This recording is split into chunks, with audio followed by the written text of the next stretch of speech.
Hola, soy Leo Meyer y te quiero invitar a conversar, porque en la conversación nace la inspiración y cuando tienes eso, de ahí quedas mucho más cerca para la acción. Esto es Inspira Talks.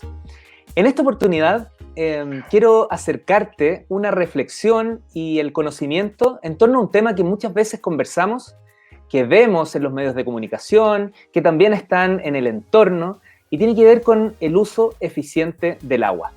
Yo creo que nadie es indiferente y cada vez en el tiempo hemos ido cuidando mucho mejor este recurso.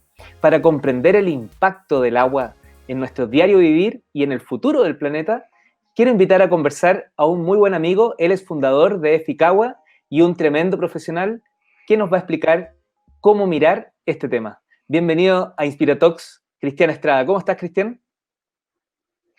Muy bien, muchas gracias Leo. Me siento tremendamente honrado por ser invitado en este espacio. Oye, una felicidad conversar contigo. Nos hemos tomado bastantes cafés, dejémoslo en café. Hemos coincidido en otras partes del mundo y yo no podía dejarte fuera de esta conversación, particularmente porque este tema del agua es muy relevante y sin embargo siento que cada vez lo veo más presente en las redes sociales, bueno, en los medios de comunicación obviamente, en las conversaciones uno a uno, en grupo, al interior de la familia. Pero, ¿sabes? Me da la sensación que si bien se instaló el tema, aún no existe una total comprensión del impacto de hacer más eficiente el recurso hídrico. Así que por eso, Cristian, te quería invitar a conversar, te invito a conversar y que me cuentes un poquito de qué manera podemos hacer más patente este tema. Bueno, yo me conecto con este tema por el propósito que definí para mi vida hace algunos años, que es contribuir a la conservación y regeneración del agua dulce y del bosque. Y en particular cuando hablamos de recurso hídrico, siento que esto está muy teñido por el uso que le da al ser humano, así que yo en general me refiero a eso como agua. Y cuando hablamos de agua, tenemos dos grandes masas diferenciadas en el mundo, que es el agua salada y el agua dulce. Y el agua dulce tenemos muy, muy poca. Si lo pudiéramos imaginar, tengo un papel para que me ayude en esto. Imagínate que esto que está acá representa el 100% del agua que hay en el mundo, dulce y salada. Si esto lo dividimos a la mitad, y a la mitad, y a la mitad, y a la mitad, y a la mitad, tenemos cerca de un 3% de agua en el mundo que es dulce.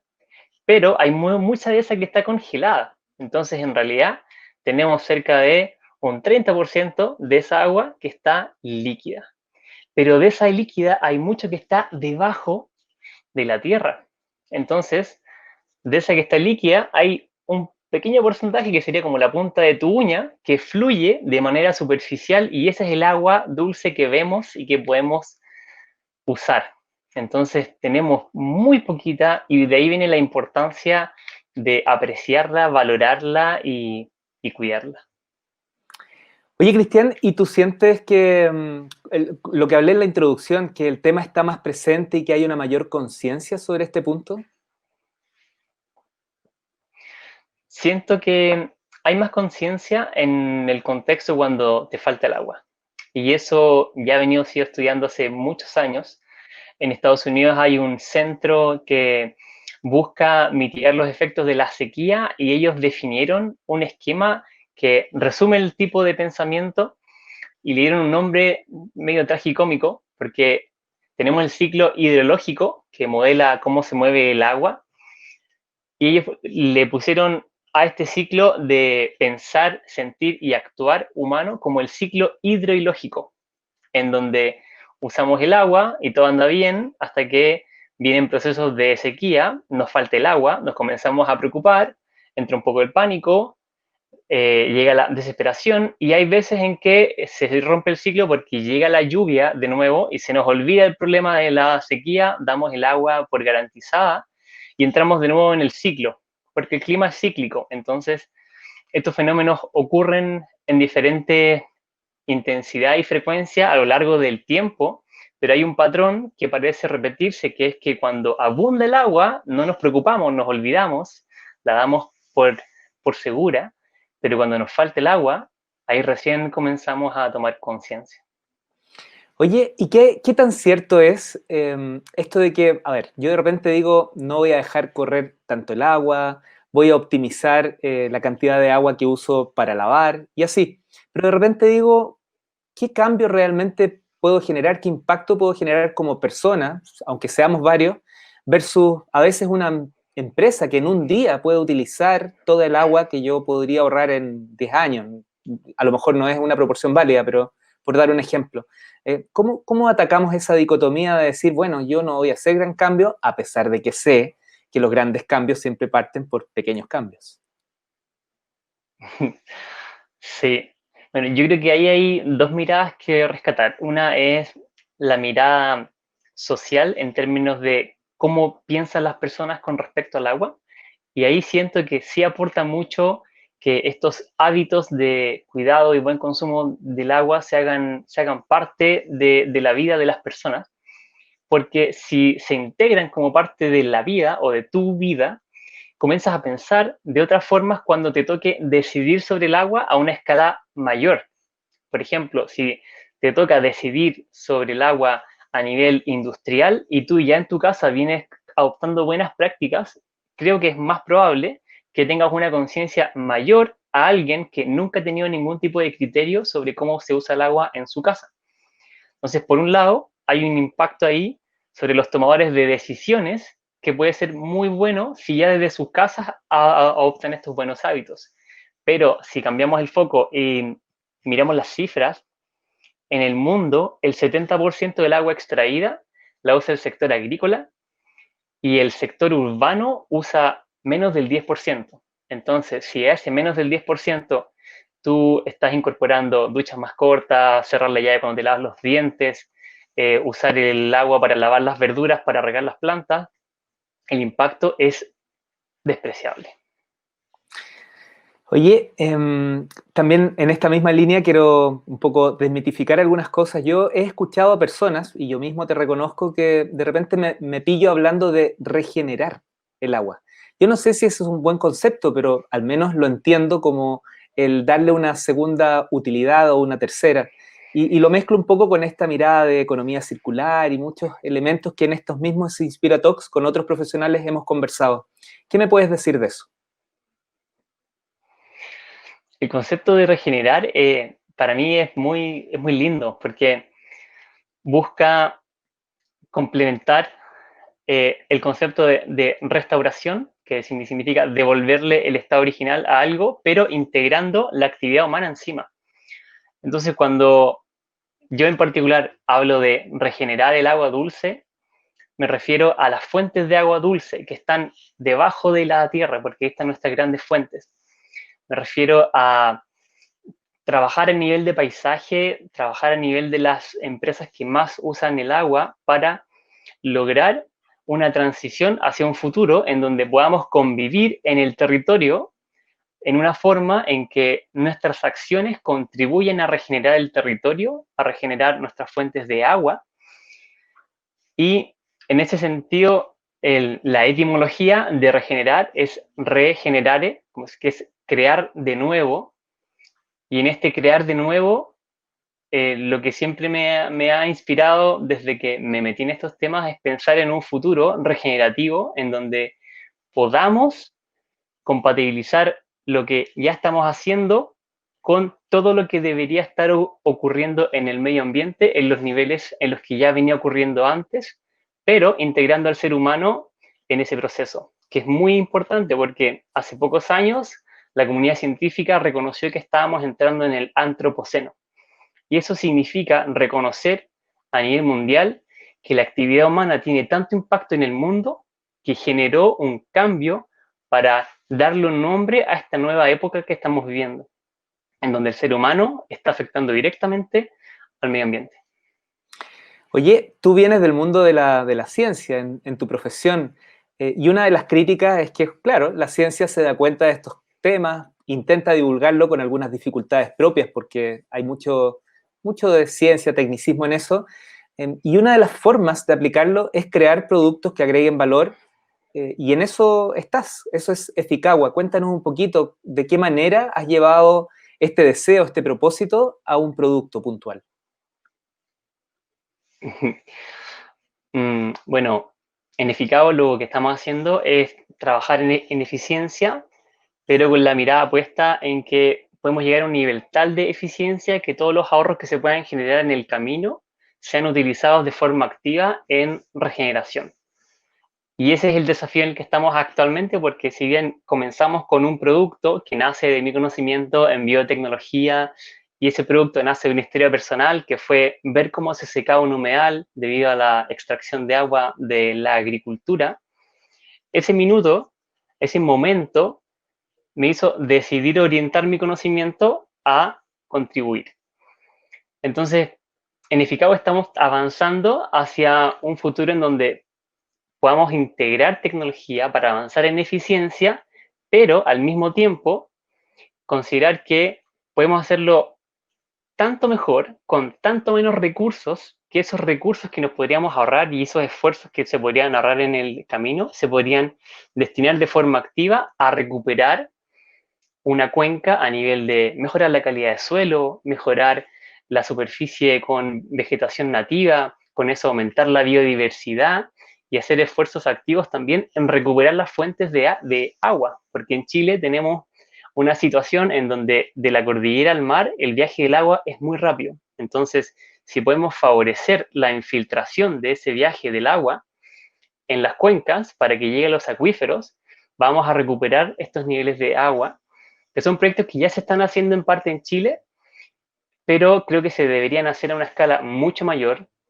considerando que tenemos la ventaja de estar posicionados como vecinos de la cordillera de los Andes, que es una fuente de agua congelada que se activa en verano, porque el río aumenta de caudal, en nuestro caso, en verano, porque los glaciares y la nieve se comienza a descongelar.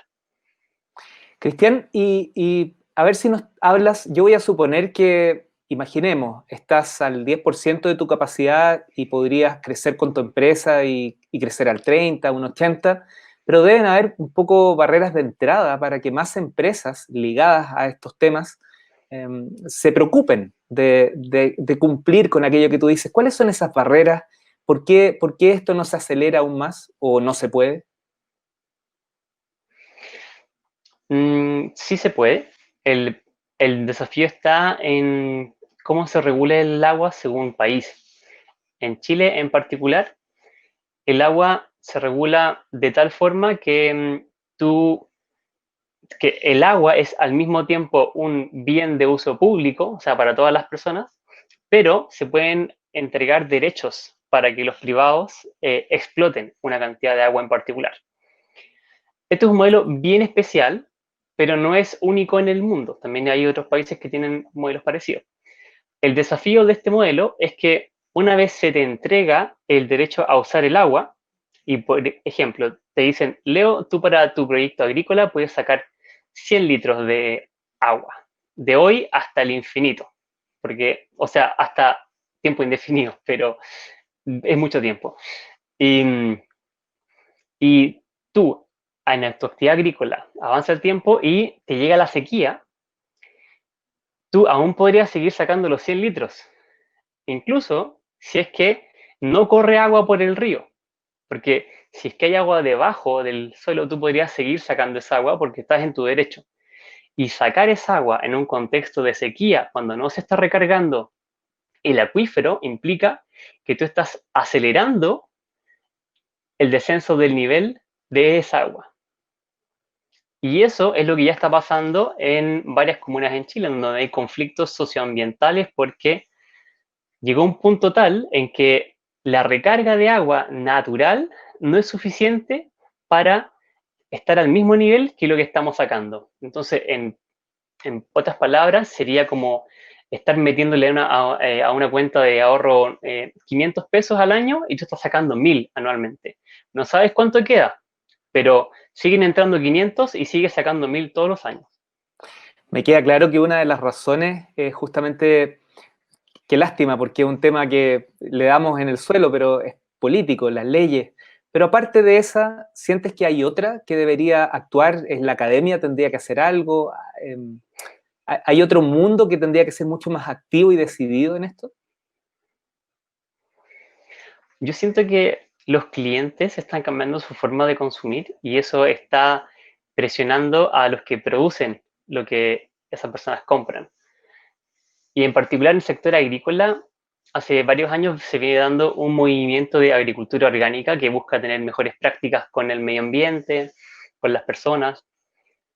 Y siento que esas cosas que van avanzando están siendo impulsadas en gran parte por consumidores que son cada vez más conscientes y que tienen más exigencias. No es porque a un agricultor o a una persona que está en la posición de empresario se le ocurrió por iniciativa propia, esto es a escala masiva. Puede haber casos que sí, que iniciativa propia tengan muy buena voluntad y visión positiva y ambiental, pero siento que en la regla general ha sido que los clientes han impulsado los cambios en los productores, también en el marco de que hay una serie de políticas y certificaciones y contexto que apoya a que ese consumidor pueda ser más exigente y, en consecuencia, el productor tenga que cambiar la forma de hacer las cosas. Entonces creo que está cambiando, está avanzando hacia allá, se están integrando nuevas prácticas y mejores prácticas. En particular, en Europa ya se ha avanzado muchísimo en esto. Alemania creo que es uno de los referentes mundiales. Y eso está permeando a otros países. Y creo que eso es muy positivo porque al nivel de conexión que tenemos hoy, le permite a los consumidores llegar mucho más rápido a darle una retroalimentación a los que están en posición de producir para que cambien sus prácticas porque ellos quieren mantener sus clientes. Cristian, tienes una lucidez brillante. Aprendí mucho en esta conversación y asociado a esa mente, ¿cómo la alimentas? ¿Cómo te inspiras? ¿Tienes algún tips que nos quieras compartir?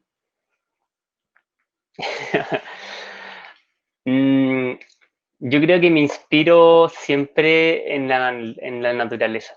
A mí me gusta mucho el montañismo, me gusta mucho salir a caminar, salir a acampar, pasar ojalá varios días fuera, de repente varios días solo fuera. Y en esta conexión con la naturaleza se alimenta este círculo virtuoso para mí que tiene que ver con conocer para querer y querer para cuidar. Cristian Estrada, fundador de Ficagua, te quiero dar las gracias por esta conversación y por favor acéptame una segunda más adelante para profundizar. Dejamos fuera todo el mundo de la reforestación, la parte forestal, y creo que ahí también hay hartos temas donde puedes ser un tremendo aporte. Muchas gracias por acompañarnos aquí en Inspira Talks. Encantado, muchas gracias a ti. Que esté muy bien. Tremenda entrevista con Cristian Estrada, fundador de Ficagua. Qué claridad de conceptos, y hoy día me queda claro, y espero que a ti también, que ya no es solo hablar de cómo hacer más eficiente el uso del agua y cómo cuidarla, sino también ser parte activa en generar los cambios para asegurar la existencia de nuestro querido, amado y respetado planeta. Esto fue Inspira Talks, nos vemos muy pronto.